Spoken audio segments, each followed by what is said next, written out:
João 6:37. O texto diz assim: todo aquele que o Pai me dá, esse virá a mim, e o que vem a mim, de modo nenhum o lançarei fora. Vamos ler mais uma vez, que é um versículo só.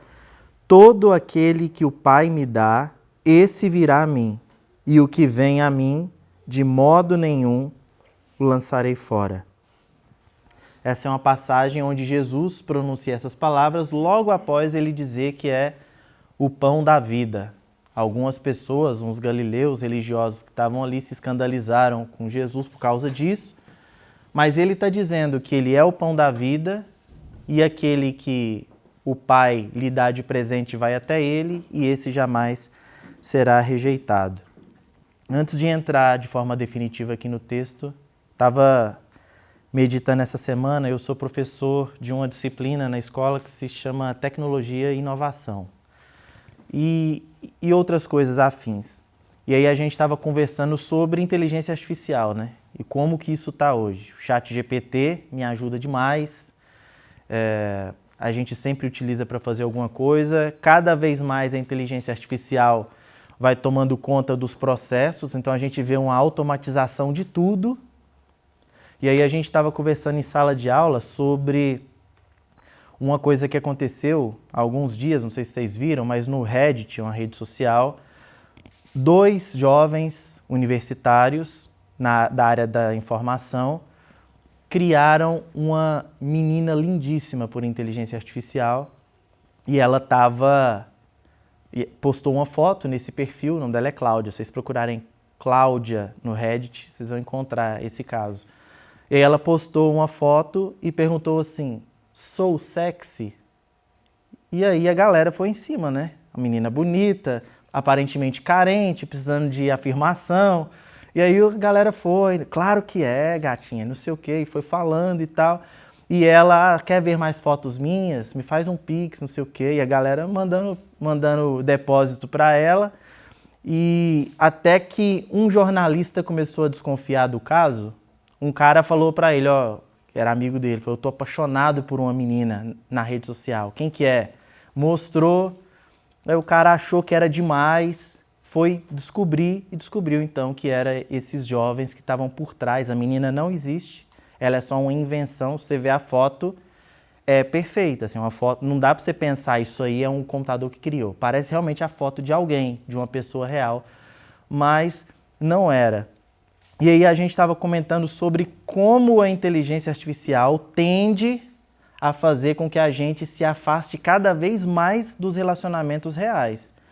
Porque já está quase em prática a possibilidade do cara que tem medo de relacionamento, de chegar numa menina para conversar, a menina de chegar num rapaz para conversar.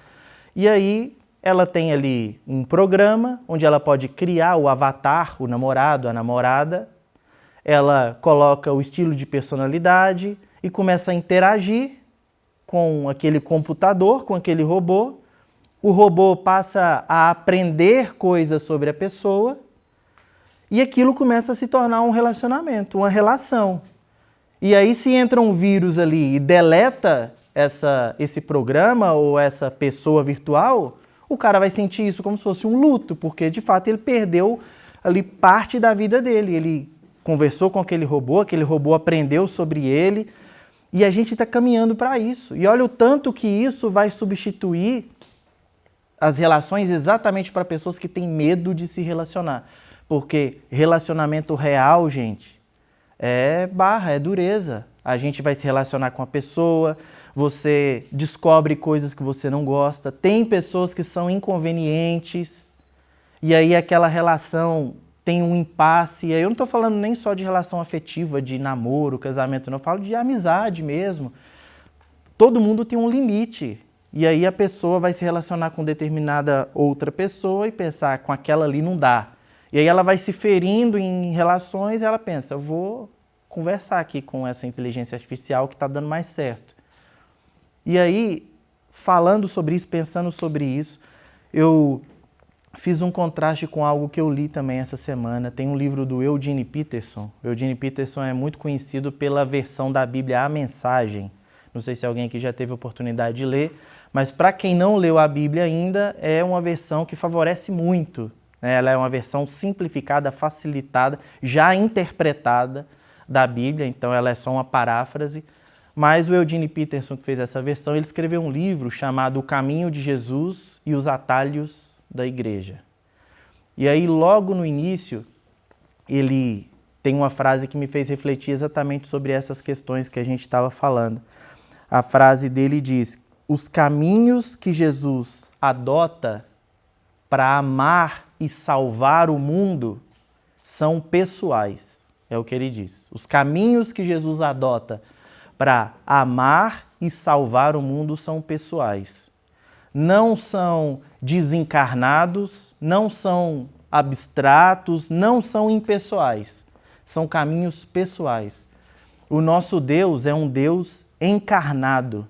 É um Deus que se encarnou, que se fez carne. João 1,14 fala: e o Verbo se fez carne e habitou entre nós. Vimos a sua glória como a glória do unigênito de Deus, cheio de graça e de verdade. Um Deus que se fez presente, cheio de graça, de verdade, que esteve aqui, que se encarnou. E a vida de Jesus, a forma dele trabalhar foi uma forma encarnada. Foi tocando, foi encostando, foi presenciando. Jesus pegou a terra e cuspiu na terra, fez barro e colocou nos olhos de um cego. Jesus tocou num leproso, o que deixaria o próprio Jesus impuro, de acordo com a lei. Ele olhou para duas irmãs lamentando, chorando a perda de um irmão e chorou junto com elas. Jesus viu um velório, uma mãe chorando pelo seu único filho morto, e o texto bíblico diz que ele compadeceu-se dela e foi lá e ressuscitou o menino, ressuscitou a criança. Jesus experimentou as mazelas humanas, ele sentiu as dores, ele agonizou na cruz. Ele bebeu o puro suco de ser humano. Sofreu, morreu, quer ser mais humano, quer uma coisa mais humana do que morrer. Jesus morreu. Quer dizer, ele é um Deus encarnado, que fez um movimento contrário do que nós estamos fazendo agora. A gente está cada vez mais querendo se desencarnar, querendo evitar as relações, e Jesus veio na direção das relações. Mais especificamente para as pessoas mais detestáveis na sociedade. E ele veio, ele se fez carne, ele esteve entre nós. E ele fez isso tudo motivado por amor. Ele fez isso por amor. E nós nunca podemos perder de vista o fato de que Jesus nos ama. Deus ama você. E isso, às vezes, essa frase, Deus me ama, ou Deus ama você, parece que a gente perde um pouco isso de vista, ou isso perde um pouco a força, de tanto que ela é repetida. Parece que ela se perde por nós repetirmos muito, e aí a gente perde o significado disso, o sentido disso, de que Deus nos ama. Nós estamos aqui agora por causa do amor de Deus. Tinha uma frase que, na época que a gente começou a ir na igreja, lá em 97, eu era criança, mas eu já escutava essa frase. Quem não vem pelo amor, vem pela dor. Eu acredito que muita gente aqui já escutou essa expressão. Se você não vem pelo amor, se você não vem servir a Deus por amor, você vai vir pela dor. Deus vai olhar para você e falar: não quer vir não? Vou te tacar um câncer, vamos ver se você não vem.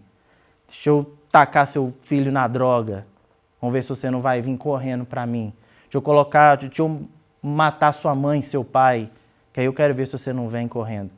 Como se Deus fizesse esse tipo de coisa para então, através da dor e do sofrimento, finalmente a pessoa vem relutante, arrastada até Deus. E aí Deus fala para ela: não te falei que você ia vir? Não quis vir primeiro, vem agora. E quando a gente analisa a palavra de Deus, isso parece estar muito longe da verdade. Tem um texto bíblico em Apocalipse 16 que mostra os flagelos de Deus sendo derramados sobre a terra, e as pessoas que estão recebendo os flagelos de Deus olham para o alto e blasfemam contra Deus. muito diferente de fazer com que as pessoas se dobrassem diante de Deus, os flagelos fizeram com que as pessoas blasfemassem contra Deus. E é isso que acontece mesmo na vida de muita gente. A pessoa acaba blasfemando contra Deus, a dificuldade, o problema vai aumentando e a pessoa se torna cada vez ainda mais enrijecida. E quando alguém vem por um problema, eu vim para a igreja porque eu estava passando por um problema. Na verdade, isso é o trabalhar da graça de Deus na vida da pessoa. Então, quem não vem pelo amor, não vem. Essa é a frase. Quem não vem pelo amor, não vem de jeito nenhum. Porque Deus veio, o próprio Senhor Jesus esteve entre nós para demonstrar amor. Tem uma música que também me marcou muito, acho que o autor chama Sérgio Lopes. O nome dela é O Amigo. Pastor Cláudio Pedro cantava na época que eu era criança também. E a música diz: o amigo que eu encontrei me surpreendeu. Quando todos me deixaram, ele me acolheu. Sarou minhas feridas, das algemas me livrou. Lhe falei dos meus dilemas e ele me escutou. Lhe falei do meu passado e me perdoou. Isso teve um alto preço que ele já pagou. Quem pode ser melhor amigo que o Senhor, que pelo servo a própria vida renunciou? Esse é o amor de Deus derramado por nós.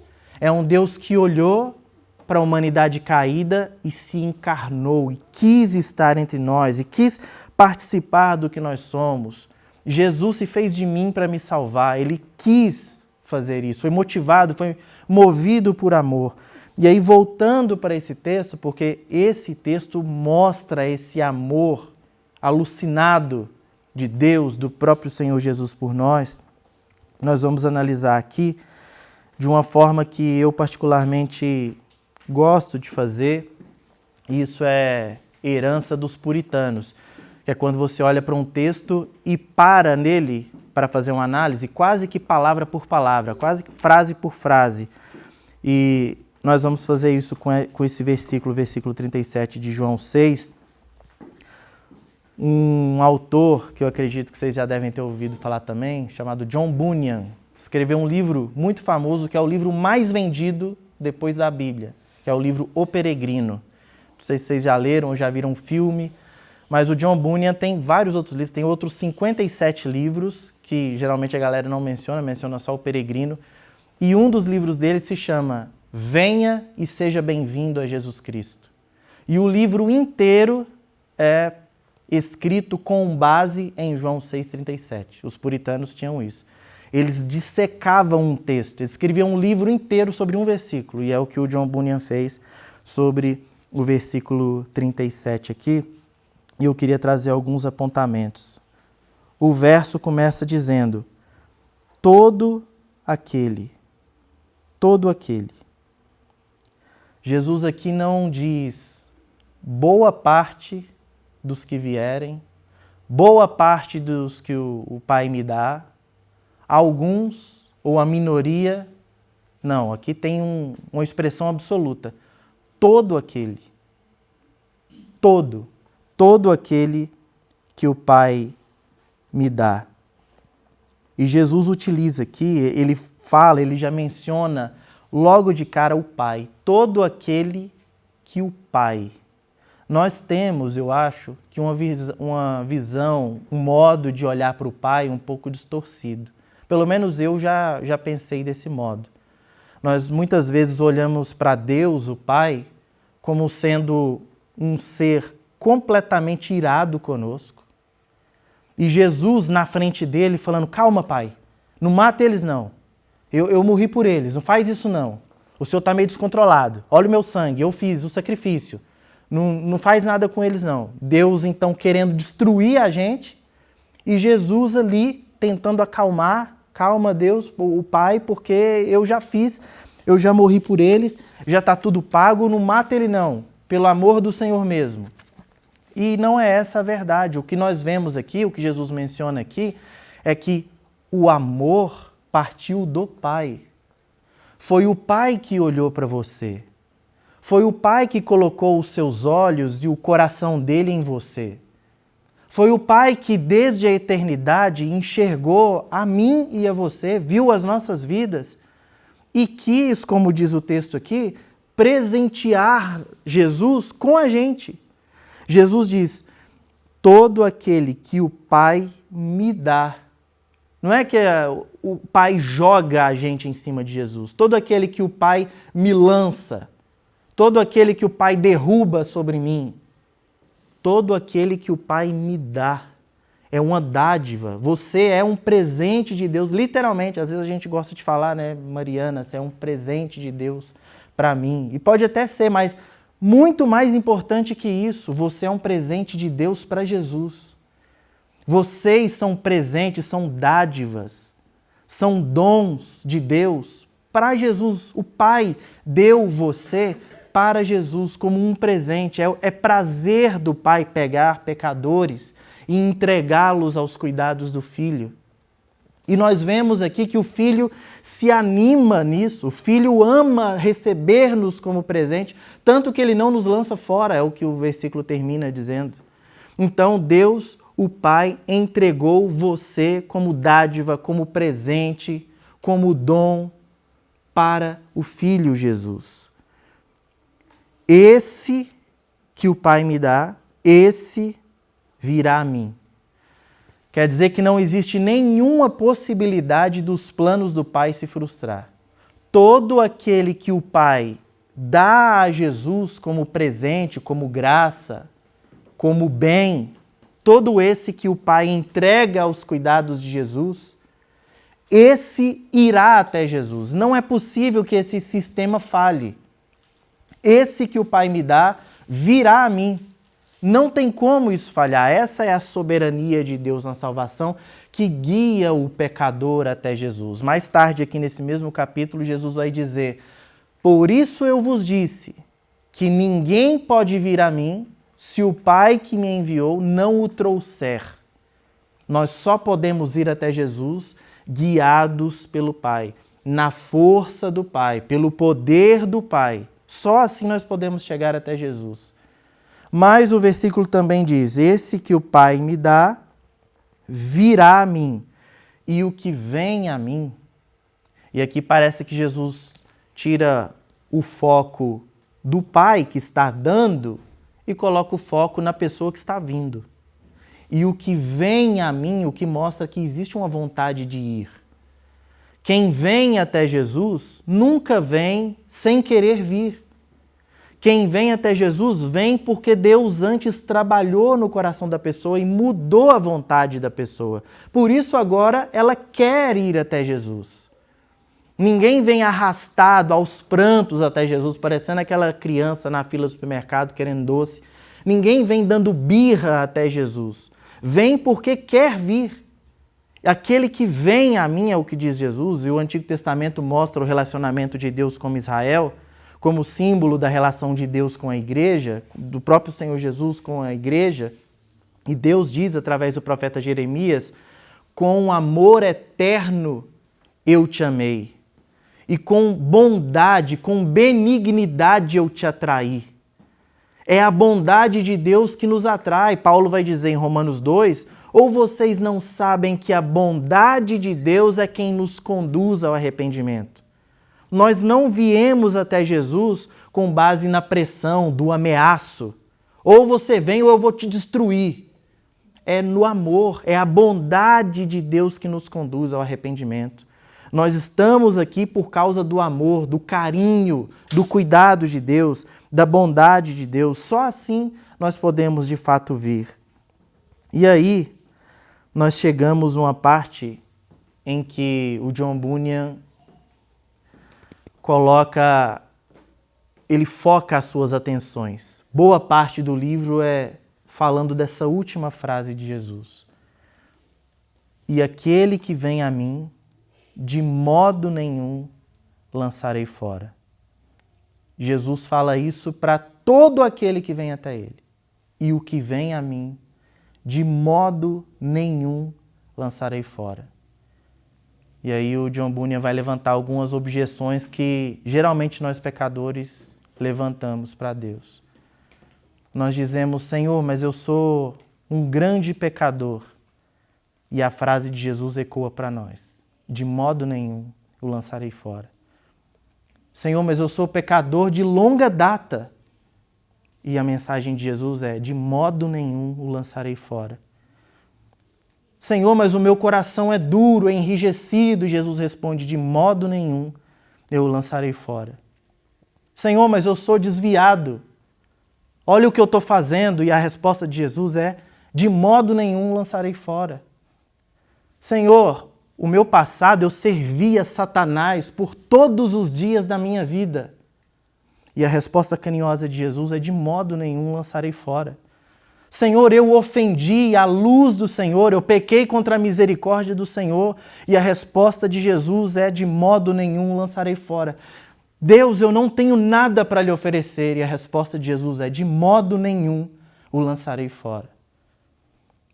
Nós somos assim, nós levantamos muros para Deus, muros para a graça de Deus, nós queremos nos justificar e nós somos tão perversos e pecadores que nós nos levantamos contra o amor que quer nos abraçar. Nós levantamos obstáculos e obstáculos para impedir que a graça de Deus nos alcance, mas a graça de Deus é superior a todas as coisas, a qualquer obstáculo que a gente possa levantar. Tem uma irmã, a Elisabeth ten Bon, uma holandesa, que durante a época do nazismo, ela acolheu vários judeus na casa dela e por causa disso ela e a família dela foram pegos e levados para campo de concentração. Ela sofreu muito, perdeu o pai, outros familiares e pela bondade de Deus ela conseguiu sair livre no final de tudo. Ela foi uma das que foram libertas do campo de concentração. E depois de uma vida sofrida, depois de tudo que ela passou, das tribulações, das angústias, de dúvidas, será que Deus está comigo ou não? Ela escreve um livro e a síntese do livro dela, essa é uma frase dela, ela diz: não há abismo mais profundo que o amor de Deus não seja ainda mais profundo. Nós levantamos paredes, nós cavamos abismos para nos escondermos do amor de Deus, como se Deus não pudesse nos alcançar, como se a nossa relação com Deus dependesse de nós, da nossa boa vontade, sendo que a verdade é que nós só nos mantemos diante de Deus por causa dele. É Ele quem mantém o amor dele. Não sei quantos de vocês já tiveram a experiência de ir para uma piscina com a criança. Eu me lembro de uma vez que a gente estava num retiro, o Pedro ainda era pequeno, e aí ele queria nadar na piscina funda, e aí eu estava com ele. E ele segurando assim, agarrado assim, e qualquer mexida que eu fazia, ele ficava com medo. Ai, Vinícius, não me solta não. Porque ele estava com medo, um medo legítimo, ele é uma criancinha, a piscina era funda, ele poderia morrer afogado. E aí ele me segurando e eu segurando ele. Se fosse num rio, se dependesse só das forças dele para me segurar, ele não conseguiria. Ele era uma criança, ele não tem força suficiente para se manter agarrado em mim, me segurando. É o adulto que mantém a criança. Por mais que a criança te segure, é você quem segura ela. No caso do rio, morreria nós dois, que eu não sei nadar. Mas no caso de Deus, que Deus é poderoso, nós somos como essas crianças que seguramos em Deus, que tentamos nos aproximar de Deus e temos, às vezes, essa falsa impressão de que a nossa relação com Deus é mantida pelo meu nível de empolgação. Essa semana eu estou muito bem, eu estou empolgado, eu estou lendo a Bíblia, eu estou fazendo as coisas, o meu relacionamento com Deus está garantido, a minha salvação está garantida, porque eu estou bem. E aí, no dia que eu estou mal, parece que eu vou perder tudo a qualquer momento, porque eu tenho essa perspectiva de que é eu que seguro, sendo que é Deus quem nos segura. O Salmo 63:8 diz: a minha alma se apegou ao Senhor e a sua destra me sustém. É exatamente essa dinâmica. Nós nos apegamos a Deus, mas é a destra dele quem nos mantém. Do contrário, nós nos perderíamos por completo. É sempre Ele quem nos mantém. É sempre a força dele, é ele quem nos ajuda a perseverar. Esse versículo aqui é muito utilizado para falar da perseverança dos santos, que é uma doutrina calvinista que mostra que aquela pessoa que foi verdadeiramente salva por Jesus jamais pode se perder. O santo, aquele que foi santificado por Cristo, nunca se perderá. Mas muito além disso, essa passagem aqui nos mostra a perseverança do coração de Jesus, a perseverança do amor de Jesus, um amor teimoso que insiste em nos manter perto dele, mesmo que nós mereçamos ser abandonados. Ele permanece fiel e se mantém nos segurando. E é interessante como mesmo assim, eu não sei se vocês já passaram por isso, mesmo assim, às vezes nós temos a impressão de que nós fomos abandonados por Deus, de que Ele nos mandou embora. Jesus diz aqui, aquele que vier a mim, de modo nenhum o lançarei fora, mas às vezes dá a impressão, eu já tive essa impressão, de que eu fui lançado fora. Fui lançado fora pela minha falta de vontade, pela minha entrega a um pecado, pelo cansaço, por ter dúvidas e questionamentos a respeito de Deus, da própria existência de Deus. Penso, não é possível. Deus deve ter já me abandonado porque parece que está tudo tão frio, tão distante, eu não consigo sentir, eu não tenho mais vontade, o que está acontecendo? E às vezes a gente passa por momentos assim, momentos de cansaço, onde você simplesmente não tem vontade de estar, de ficar com Deus. E aí a gente se lembra do que aconteceu com Pedro, né? Na pesca maravilhosa, Lucas 5, Jesus fez com que eles tivessem uma excelente pesca e o Pedro, diante do milagre, chegou para Jesus e disse, afaste-se de mim, mestre, porque eu sou pecador. Nós temos essa tendência de olhar para Jesus e falar, Senhor, afaste-se de mim porque eu não sou digno. John Bunyan vai falar aqui ainda sobre a nossa relutância em dizer para Jesus, a gente se aproxima de Jesus dizendo, Senhor, calma, eu sou muito difícil, não tem jeito para mim. E Jesus olha para nós e diz, eu sei. E aí você fala, Senhor, não é só o que eu faço, não é só o que as pessoas veem. Eu sou uma pessoa podre por dentro. Tem maldades, tem problemas que eu faço, tem coisas no meu coração que ninguém mais vê. Mas eu sei quem eu verdadeiramente sou. E Jesus nos diz, eu sei disso, eu sei de tudo. E a gente continua objetando e falando, Senhor, mas o Senhor não entende. Eu não estou falando que eu já fui uma pessoa ruim e hoje eu estou melhor. Eu sou uma pessoa ruim hoje. E Jesus diz, eu sei como é. E nós continuamos levantando muros e a gente continua dizendo para o Senhor, olha, Senhor, eu não sei se o Senhor está percebendo o meu pecado, as minhas grandes ofensas, não são contra as pessoas, são diretamente contra você, Senhor, é contra o Senhor. E Jesus nos diz, então ninguém melhor para perdoá-lo do que eu, já que você está ofendendo a mim.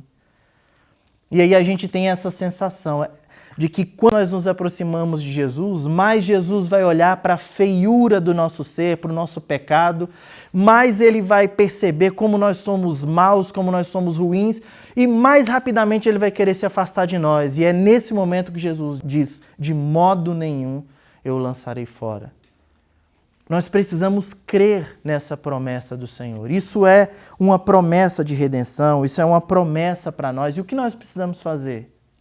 O texto aqui diz que nós só precisamos ir. Não há nenhum esforço humano, não há nada que nós tenhamos que fazer demais. Aquele que vir a mim. Nossa tarefa é só ir. E aqui não há um qualificante. Todo aquele que vir a mim com esse nível de sinceridade. Todo aquele que vir a mim fazendo a oração correta. Todo aquele que vir a mim nessa intensidade. Não. Todo aquele que ir. todo aquele que vir, disse Jesus. É só você ir, eu estou fraco, mas eu vou. Eu estou no meio do pecado, acabei de fazer uma lambança com a minha vida aqui, mas eu vou. Porque Jesus é especialista em pecadores. Inclusive, ser pecador e ter dificuldades é exatamente o que te habilita a ser alvo da graça de Deus. É nós irmos até Jesus. O meu desejo, irmãos, é que a nossa comunidade, quem nós somos aqui, seja a encarnação desse amor de Deus.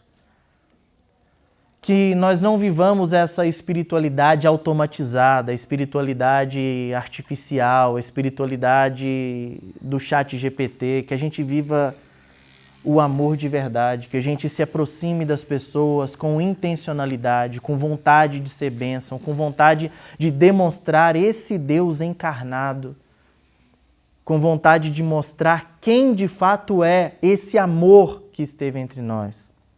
Que Deus possa nos abençoar em nome de Jesus. Nós vamos cantar ainda uma última música.